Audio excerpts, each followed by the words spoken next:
girlfriend's name is Jennifer Ever, just like the song you wrote a couple of years ago. Okay. And what's the story about your song, Jennifer Ever?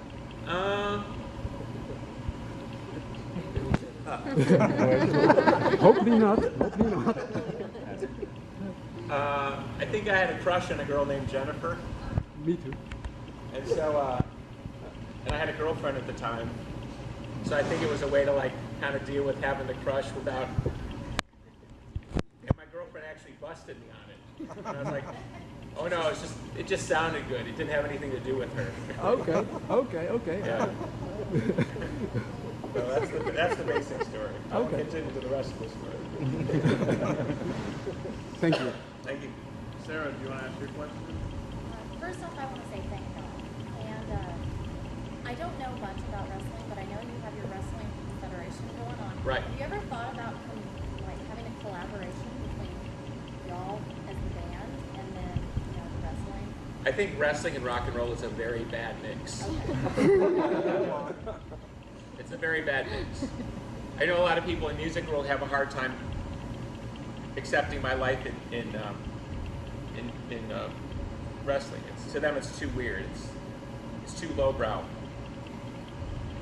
But that's sort of my point. Is if rock and roll has been around arguably anywhere from 70 to 80 years, if you can do something in the modern world that actually makes people go, I don't know how I feel about that, that's actually something good, because everything's already been done.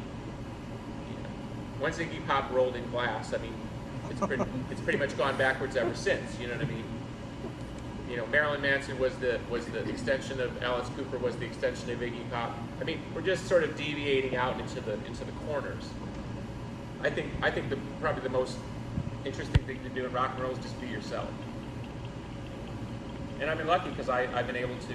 When I was 12 years old, I was really into music and I was really into wrestling. So I've been able to have fun in both and be creative in both and form relationships in both and meet everybody from Hulk Hogan on down because of those relationships. So it's all cool by me.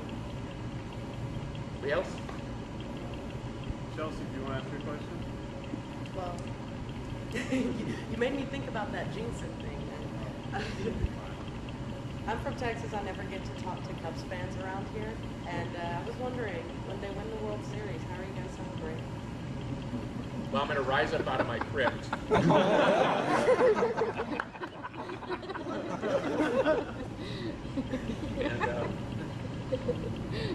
I don't know. I mean, once we passed the 100-year mark, it's been pretty brutal. I think we're, 104 years now? 1908 since they won a title, and 1945 since they were in the World Series. And I was actually at the Bartman game, the famous, if everyone knows that play.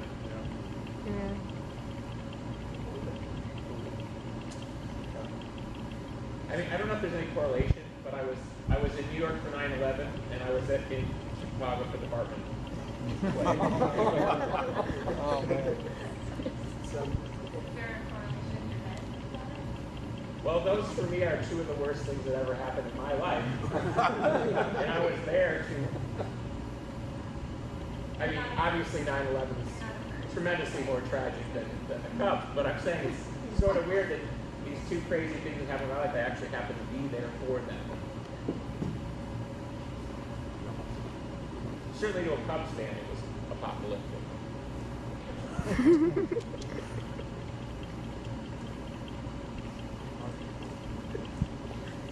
Anybody else? DJ, do you want to ask your question? Yeah, Billy. I'm just first of all, you're awesome. But your memoirs, when are they? I heard you're writing a book. Yeah. Memoirs, is it coming out sometime soon, next year? I don't know. It's such a massive undertaking. Trying to write it in 4 parts, but it would all be in one book kind of thing. Yeah. And part 1 is 120.